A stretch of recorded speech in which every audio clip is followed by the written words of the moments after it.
This episode of CFO Thought Leader is made possible by Planful and Avalara.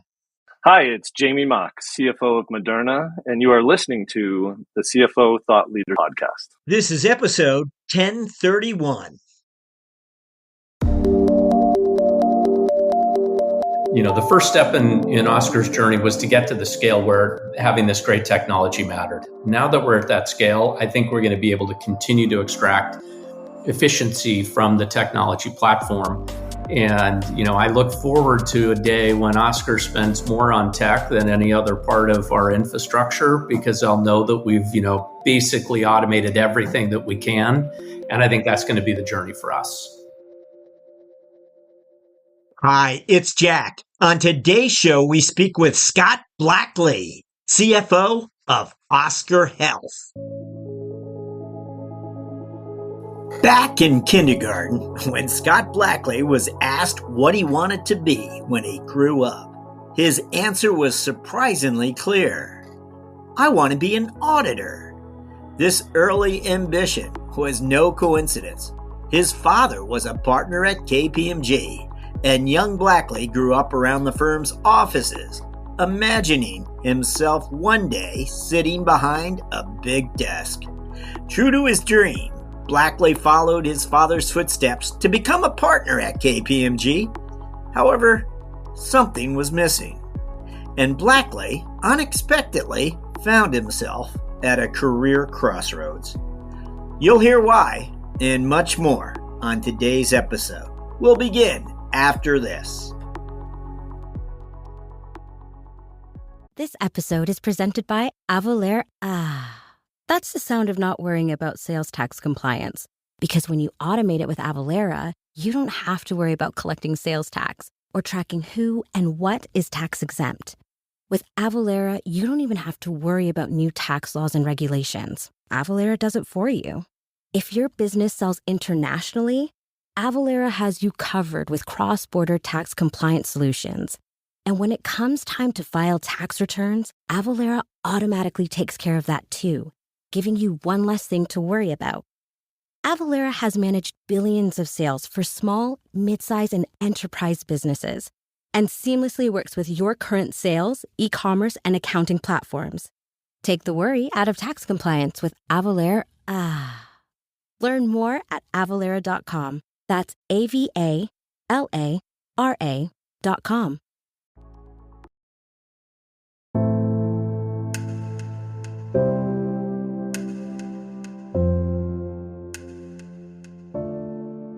Hello, we're speaking to Scott Blackley, CFO of Oscar Health. Scott, welcome. Thanks, Jack. It's great to be here with you, and look forward to spending some time with you and your audience today. Yeah, Scott, likewise, you have a really interesting background. And so we've been looking forward to asking you this question. Take a look back for us. And if you can, bring out some of those experiences you feel really prepared you for this finance leadership path that you've been on for some time now. What would you share? Wow, there are so many things that, as I look back over what is starting to be a fairly long career, that were moments that really defined my journey. Share a few of them with you. One of those was I started my career at KPMG, found myself in their national office, and subsequently at the SEC as a professional accounting fellow. And the experience there that I found so really fundamental to how I think about things was about solving complex business problems. And, the national office, you just are dealing with one issue after another with your clients' most complex accounting issues. And then I experienced that, on a much broader scale at the SEC. And what I learned from that is, so often we were focused on getting to an answer that was, kind of often skewed towards a no. And I tried to change my thinking to how do I get to yes on these issues? And the more time I spent with these complex business problems, the more I appreciated how intriguing they were. And finding a path to get to yes actually was the thing that made that whole experience so enjoyable for me. and really changed the way that I thought about, pretty much everything I did thereafter was, how do I get myself and my teams oriented towards getting to yes? And once you've concluded everything that you can do to get to yes, then you can explain a no much easier than just a straight no. Great insight. I want to just point out to the listeners, you invested 12 years there, a dozen years there. You did become a partner, and it's always interesting, your decision to leave. Was there a point in time where you thought you'd be a partner the next 2 decades? Well, it's interesting. I'm probably one of the few kids who went to kindergarten, and when asked what they wanted to be when they grew up, the answer was, I want to be an auditor. My father was a partner at KPMG, then Pete Marwick Mitchell, and growing up, I spent a lot of time in the KPMG office. My version of what an auditor did was, a guy with a big desk who had a Diet Coke brought to him every hour. I didn't appreciate what that job entailed until later. But when I called my father to tell him I was leaving, I think he cried more than I did. It was a tough decision. But some of the experiences that I'd had at the national office around dealing with other people's problems made me want to own them. I wanted to own those business problems. And so I left after being a partner for a relatively short period of time because I wanted to own more of the problems myself and not do as much as a consultant, which actually led me to a couple further experiences that I don't think I would have had if I didn't get a chance to leave KPMG. One of those was in my first business unit CFO role was at Fannie Mae. And I had moved from their accounting organization where I was leading accounting policy and moved into a CFO job. And I look back on that and I literally laugh out loud about how unprepared I was for the rigors of being a business unit CFO.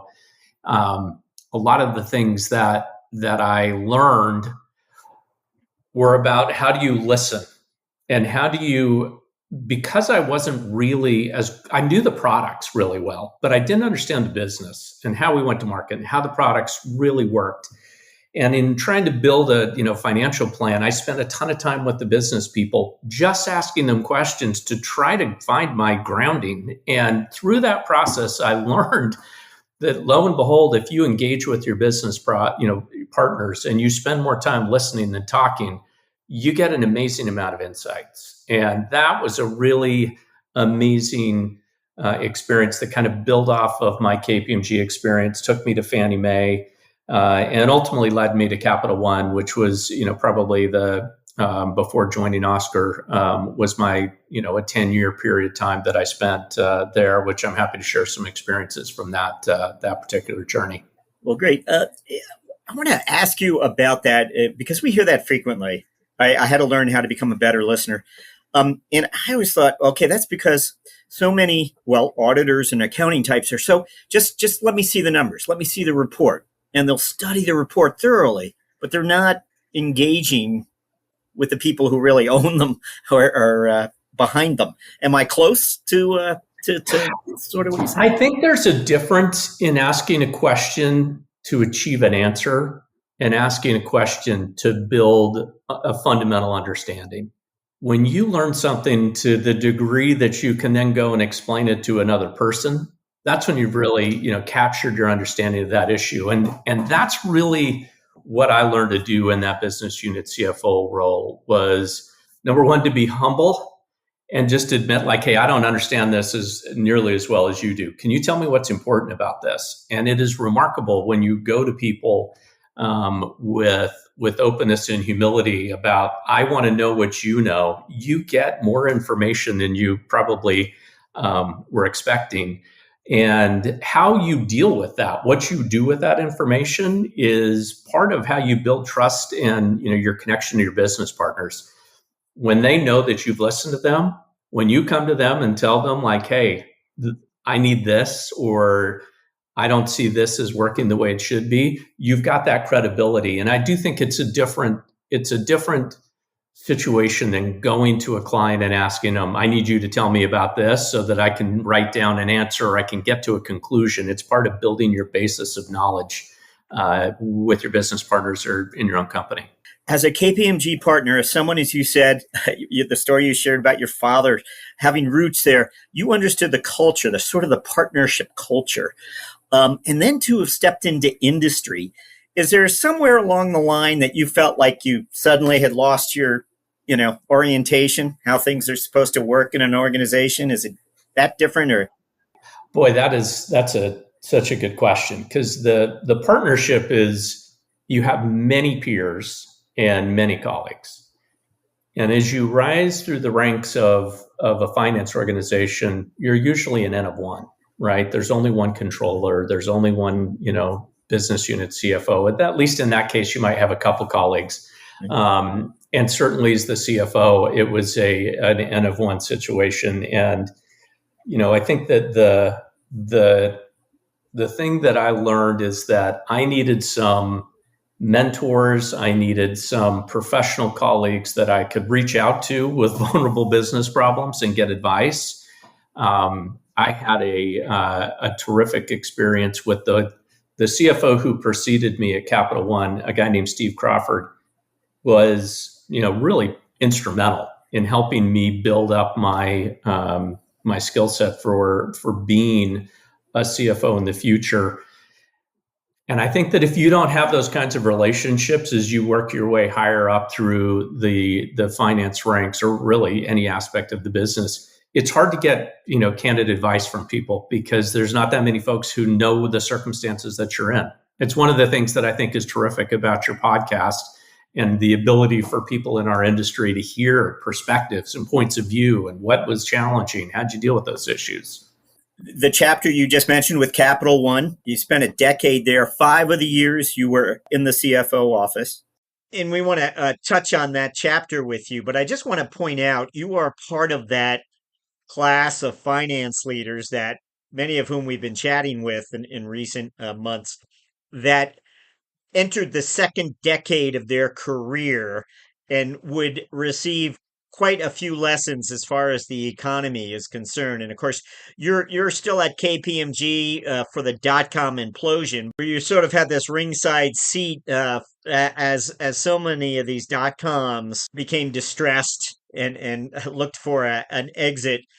And then you joined Fannie Mae for the second part of that decade.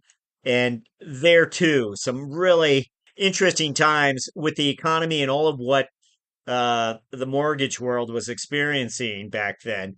Do you look at it differently? It just looks like a unique decade for so many.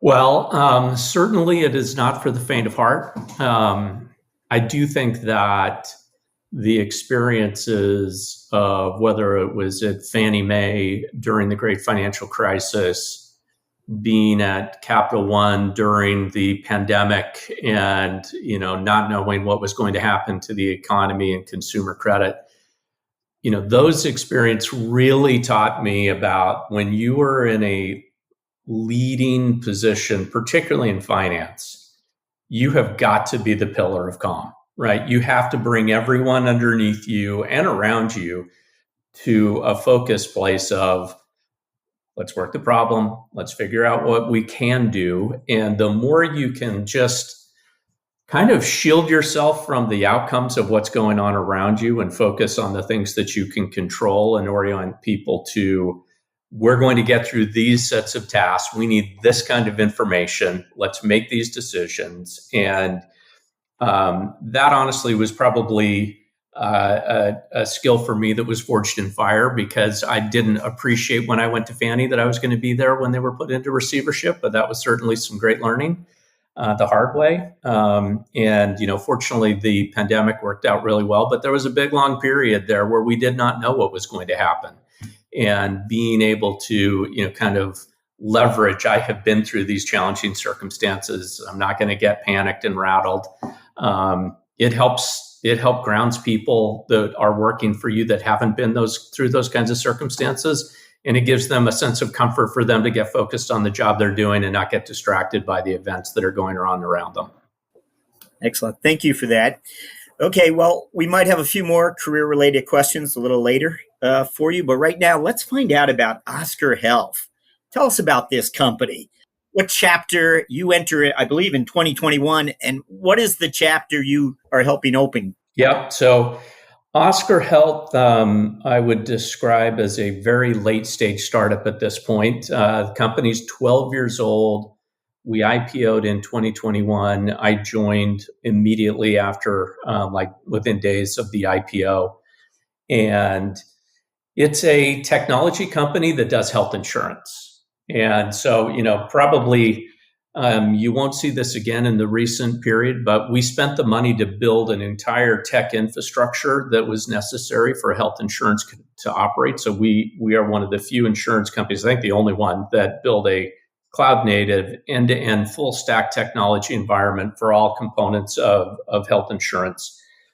And we did that knowing that we had to grow at a rapid pace to basically scale up, because health insurance is a scale business. It's thin margins, high capital requirements, and you really need to be large to ever be profitable, which is kind of where we find ourselves right now, which is in 2024. We expect this to be the first year that the company will be profitable in its entirety. It's a huge milestone for us. It's a huge source of pride for me, being one of the leader of finance and helping drive that outcome in the company. So, the things that we're doing, I think, that are pretty interesting, and some of which is, particularly interesting to your listeners. We focus on the individual marketplace. And so most of our insurance is done with people who are part of the Affordable Care Act. And a second product that we're launching this year, in fact, and expect to have significant membership starting next year, is in an area called the Individual Contribution Health Reimbursement Accounts. ICHRA, terrible branding. Of course, that came from the government. But ICHRA think of this as the health insurance version of the transition from defined benefits to 401ks. It's taking the employer and taking them out of the job of finding the health insurance. So the employer puts a defined contribution in for the employee, and then the employee goes onto the exchanges in the Affordable Care Act marketplaces and selects the insurance that works best for them. It is, from a cost perspective, all of us as CFOs are dealing with this just relentless increase in health insurance costs. ICHRA would allows you to have all of your employees in a much larger risk pool, because the risk is shared across the entire ACA marketplace, as opposed to the 2,000 people that you may have in your company. And so it allows you to have, a better cost structure. The ACA also happens to be the most competitive marketplace with the lowest trends of any part of health insurance. So we're super excited about this. And when I look at it as a CFO, it's a bit of a no-brainer about, we should be doing this. There's clearly got to be a change curve as people get accustomed to selecting their health insurance themselves, as opposed to this, kind of pre-canned thing that we have in most corporations today. So that's a huge emphasis for us, and I think we've been growing at a very fast clip. We took a pause in 23. I'll tell you a little bit more about that decision in a minute, but the company is really, we grew roughly 60% this year, top line to $9 billion in revenue. So we've really started to get to that point of scale that we've been chasing since our founding. When you arrived in 2021, the house had to be in order. It was going to be taken public. Just curious, though, did you post IPO, did you reorganize some things? Did you discover, we need to have greater management visibility in some way, that you took steps to sort of energize the finance function in some way? When I joined, one of the things that I walked in the door with was a commitment to myself that I was going to be thoughtful about taking the time to understand the situation, and then decisive about making decisions about people and organization. So, after 90 days, I did do a fairly significant reorganization. The FP&A organization was part of our controller's function.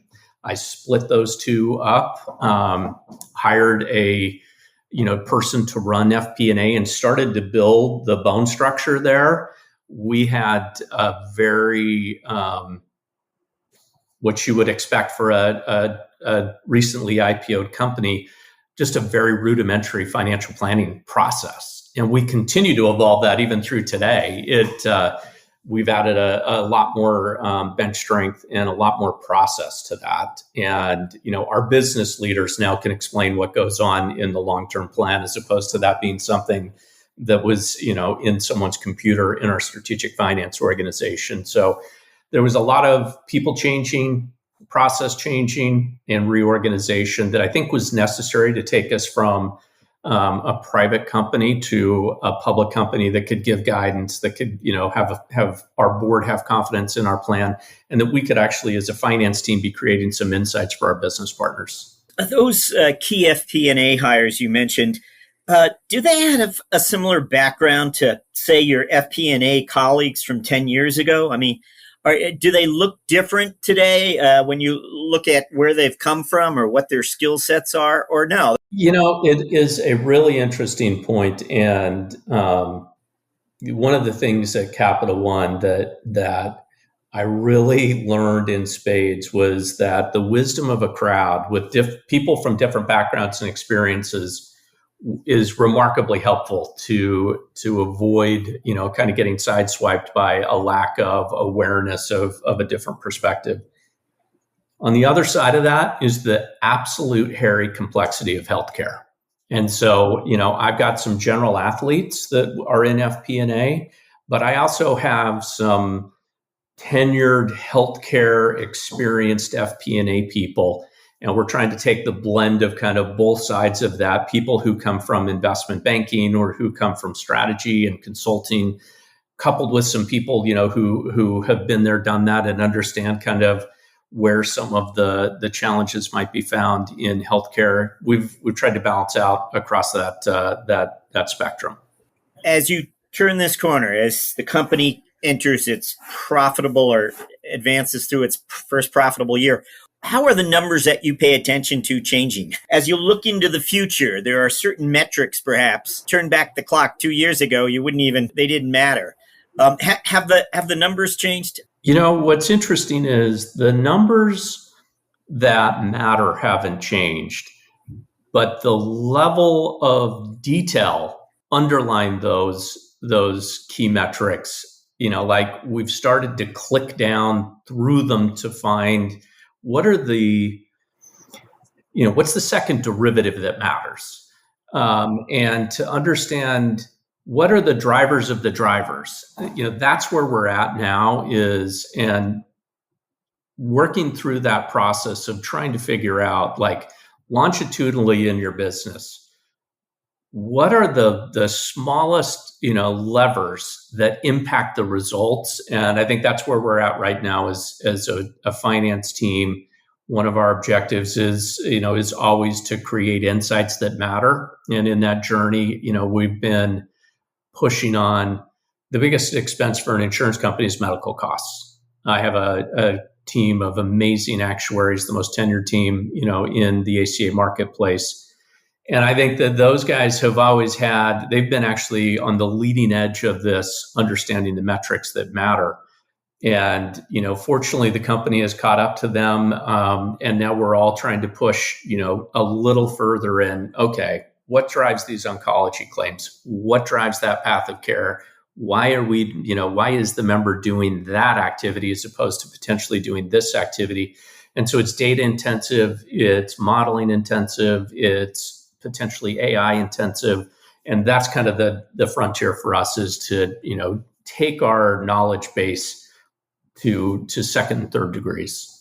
I think you mentioned that this is a state-of-the-art tech stack, whereas a lot of the legacy players, we know it's been sewn together piece by piece over a long, sprawling time. Is there real evidence that this is an advantage in your lines of sight into the business? Do you really feel that, given the fact that you have this cutting edge technology comparable to the legacy players, that you are getting your numbers more quickly, or real time data is part of the mix? Is it really meeting the promise of what one would expect? Well, I would say this: it is the reason why I joined the company. My experience at Capital One, who had gone through really a decade journey of trying to transform its tech stack to be built on more modern infrastructure, to be cloud-based, and to see a company that was launching in one of the largest industries in our economy with that already in place was super appealing. So what I have seen, we have one data environment. We have our data move seamlessly through all of our systems and infrastructure. The people in our call centers who are handling our members have access to all the data that they need. And that is incredibly powerful. And so I see a member advantage in our ability to serve our members, as well as the providers who are our customers, as well as provide services to our members.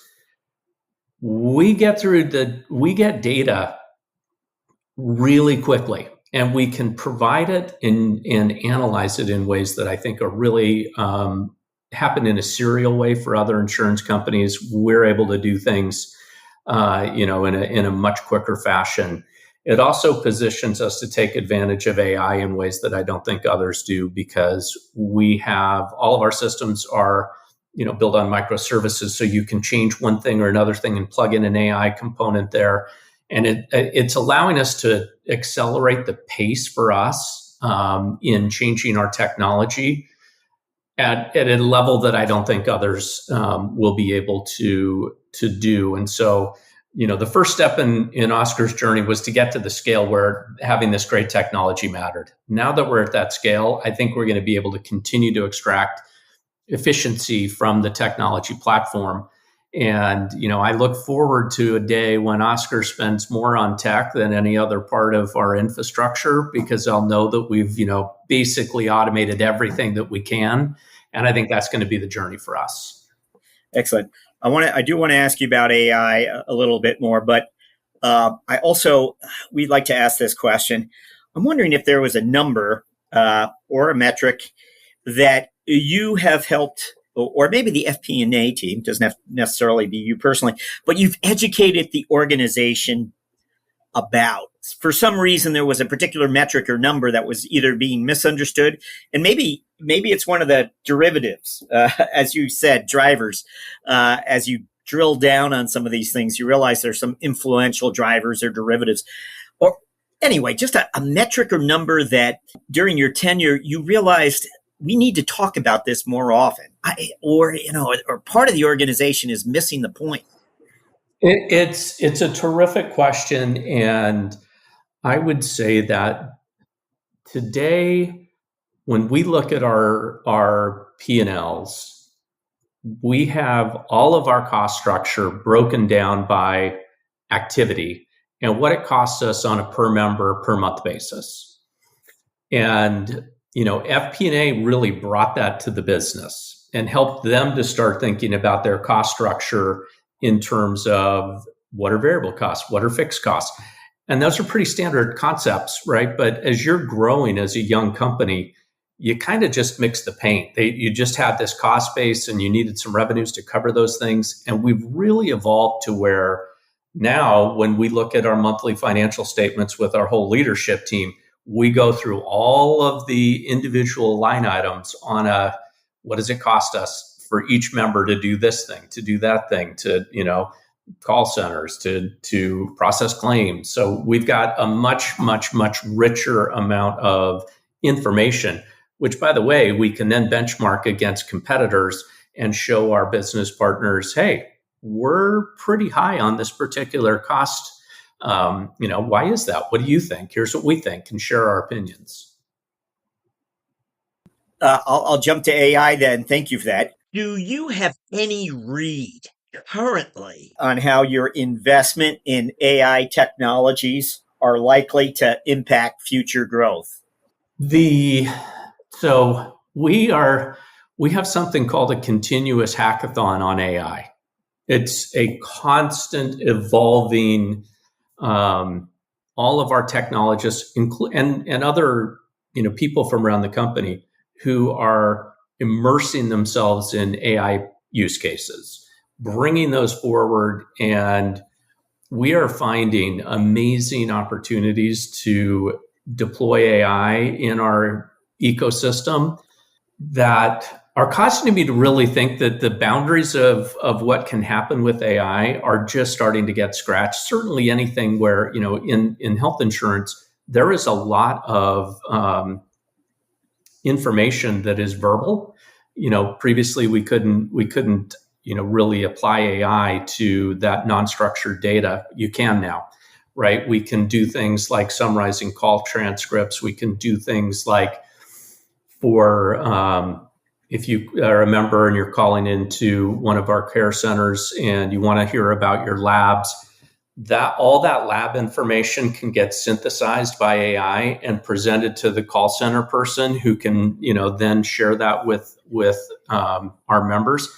So there are a lot of, I think, synthesizing lots of activities that we're finding, which are logic trained, where, instead of having a human do it, we can have AI do it. I think we're just starting to scratch the surface of this.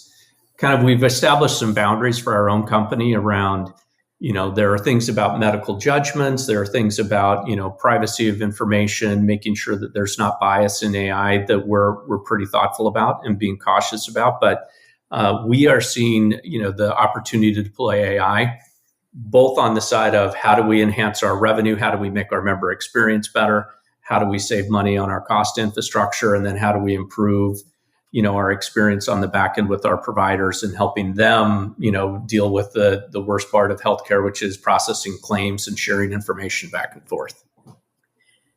What about, let me just bring it back to finance then. Do you foresee, or perhaps the FP&A team is already experimenting, but is AI going to play a role in the planning process?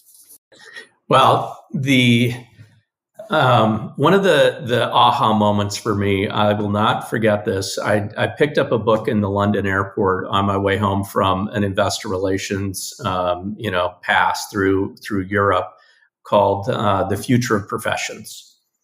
And this is maybe 2014, but basically it was walking through how is, at that time it was machine learning. We hadn't got to generative AI, but how is that going to change the future of jobs like accountants, like lawyers? And basically the thesis is any of the roles that can be done based on learning of a set of complicated rules can be done by machines. And I went back after reading that and started a process at Capital One to say, we need to start investing in our finance organization in the same way that our business partners do. We have to take advantage of this technology and this innovation, because if we don't, we're going to get left behind. So we had started a pretty significant process there. I can see the future where AI will be posting journal entries, where we'll have streaming data. It'll come into, a data hub. AI will figure out, how do I post that? And what I'm looking forward to in that environment is that the finance team is going to spend all of its time on the insights that come out of, the numbers, as opposed to the creation of the numbers, which, that's the least enjoyable part of the job for most, is the actual work that you have to do to get data and then move it from one place to another. And so I do think that there's a role where AI is going to be a super and important contributor. I think we are, finance tends to be the last place that we invest in innovation in companies. And we're actually kicking off some projects in our own FP&A and finance organization this year to try to take more advantage of both AI and technology infrastructure. Thank you for that. We're going to move to our finance strategic moment question. This is where we just ask you to look back in time and share one moment. And we know you've already had 3 of these today, but one moment of strategic insight that you've experienced along the way made you pursue an opportunity maybe, or avoid a risk, or? Well, this is probably an Oscar story that comes to mind. And so, as we talked about, I joined the company in 2021. We had just IPO'd. And when we IPO'd, we were probably on the very top of the crest of the wave of where the market was rewarding companies for, incredible growth in broad industries. And so we IPO'd, we opened up trading post IPO, and we never achieved our IPO price. We just started trading downward, and the market really changed on us. The environment became, very skittish on companies that were growing in the face of losses. And in 22, we were twice as efficient as we were in 21, but we lost more money because we grew substantially. Going into 23, we were staring at a circumstance where the market was just really terrified about high growth, big losses. And we realized that we needed to really fundamentally rethink the model. And as we talked about earlier, scale is king in insurance. But if we didn't do something to change the way we were operating the business, our destiny may not be in our control, because we were having really challenges in convincing investors that this was a company that they wanted to own. And spending time with the CEO and our board, looking at how could we shift our framing of the company in that year to pause growth and focus on profitability. And we did that. It took a lot of courage, a lot of looking at the data and the information about how might we do that. And so we focused on margin enhancement, on really hardening our infrastructure so that we could return to growth in a profitable way. We returned to growth the following year. The stock has performed really well, and it for me crystallizes those moments when you're a finance leader, when making the choice that is not what you've been doing in a company for years, bringing facts to the table around here's what we can do, and solidifying what often is a group of opinions. When you can put facts in front of people, they tend to react better than opinions. And so that was such a critical moment for the company. And for me, it's been gratifying to see the results of kind of that pause in strategy and change in focus.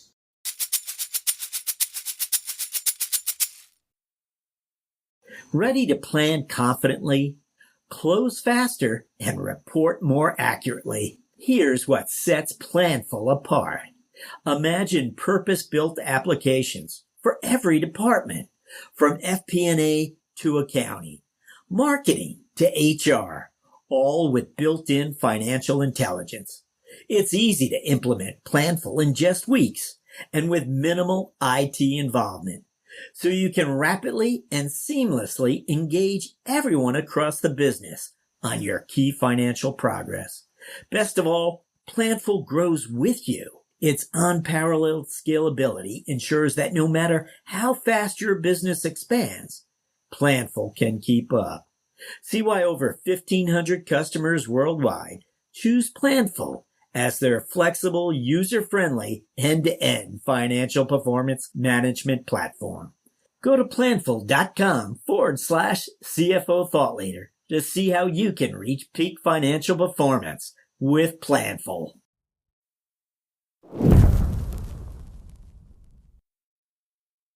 We're going to move to our mentoring round, where we're going to ask you to look back in time again. We're curious about the first time you stepped into that CFO role. I believe, again, you had a sort of a unit CFO role behind you at Fannie Mae. You arrive at Capital One, and again, you invested some time there, nearly a decade there, I believe. 5 years in the CFO office. When you finally got the seat, we always like to ask, still there was something you would like to go back in time and tell yourself? That first 60 days you were CFO of Capital One. What? Boy, the list is really long. But I will say this. I felt like when I stepped into the role that I had to know everything, and I threw myself in a fairly exhausting effort to understand every single part of that business. And I had a great mentor, Steve Crawford, who was previously the CFO, who helped me to understand, like, you have got to rely on the great people that you have to do their jobs and to share with you those things that are most critical, and spend all of your time on the things that really matter and that are really going to change the business, and get really comfortable with not knowing everything. And once I really embraced that, it really changed my focus to, do I have the right talent? Do I have the very best people that I can leverage? I started appreciating that if I assigned work to myself, I was deleveraging the whole company. And so it just changed the entire way and shape that I worked to be more leading through my organization, leading, the company through creating insights as an organization. And my job was mainly to make sure that we were making choices on the margins that were prudent, and that we were pressing ourselves on, were we looking at the metrics that mattered? And it was a joy to step away from all the details and to really focus on those most critical things that really drove the company. Thank you for that, Scott. We always like to ask our guests to reflect a little bit on the personal side for us. We're wondering if there's something you care to share with us that most of your colleagues might not know about you. Again, you've had this long career, but maybe there's an interest or an approach that you've discovered along the way that just hasn't seen the light of day before. Well, probably a little bit too much of a share, but I have some of my biggest insights when I'm taking a shower. And, you might laugh at that, but what I have found is there are very few moments in the day where you truly have open time. No one can bother you. There is no distraction, where you can spend, 10 minutes thinking about a problem and trying to think through, what am I going to do about this? And it has been my experience that those moments I have had some of my, my real insights about, I need to go and find out this additional piece of information, or I need to go and, get these people together, and I need to, press on that. So, whether it's in the shower, whatever moment you have, but taking that period of time where you just separate yourself from all of the distractions that flood your day, and get yourself some free space to, let your brain kind of start to do its slow thinking and go through some of the things that are, most critical. That's been, and let's face it, that's a space that doesn't welcome smartphones. Exactly. And so I honor my shower time. It's now like, sometimes I'm showering 3 times a day.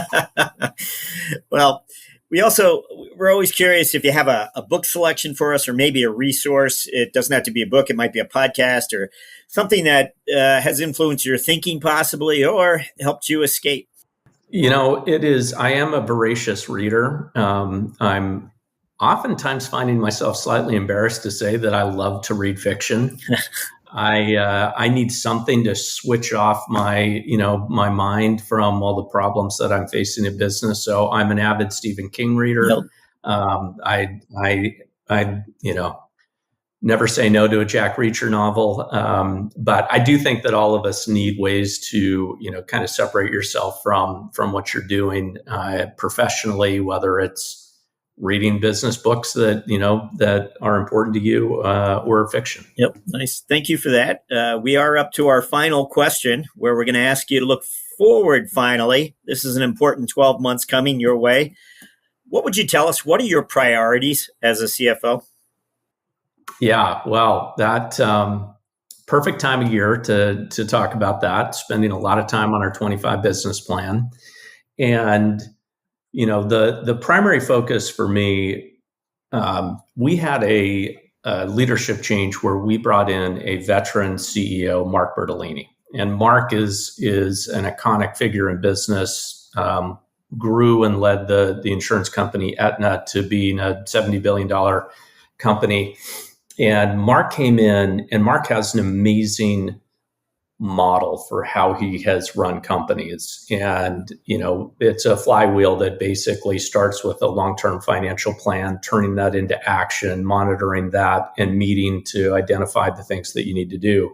And so right now, what I'm working on with the finance team is what are the activities that we need to do in the next 24, 36 months that are absolutely critical to our strategy. Let's map out those activities. When are they going to happen? What are the resources that are required? What are the people that are going to do them? Do we have everything that we need inside the company to deliver on the strategy? And so I'm super excited and energized about, really leaning into that process and spending the next, the last half of this year getting ready for 25, but importantly, not just 25, 26, 27, and starting to build out on our 28 business plan as well. Scott Blackley, thank you for joining us on CFO Thought Leader. Jack, it's been a pleasure. Thank you so much.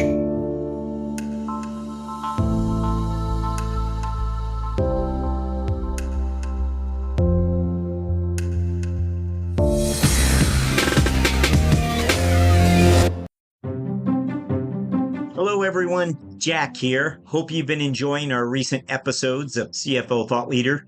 Please know that I don't take for granted this opportunity to serve you. Your time is valuable, and of course, so is the time of our CFO guests. I'll admit to you on certain weeks, I will pinch myself and say, hey, I get to do this for a living. I speak to all these impressive leaders. Undoubtedly, there are more aggressive interviewers out there, some who leave no stone unturned. But our swim lane is for finance leaders only. And those finance leaders have a unique style of leadership, one that is rooted in the burden of trust. In light of this, finance leaders must take great care not to forfeit this trust as they step into the role of being a more expressive leader. And that is what CFO Thought Leader is really about. That's why I try to remind myself week in, week out, how fortunate I am. Still, I need your help. Tell us what we're doing right. Tell us what we're doing wrong. Email me your comments at jack@cfothoughtleader.com. And please visit cfothoughtleader.com. You'll find a listener survey right on the nav bar. As always, thank you for listening.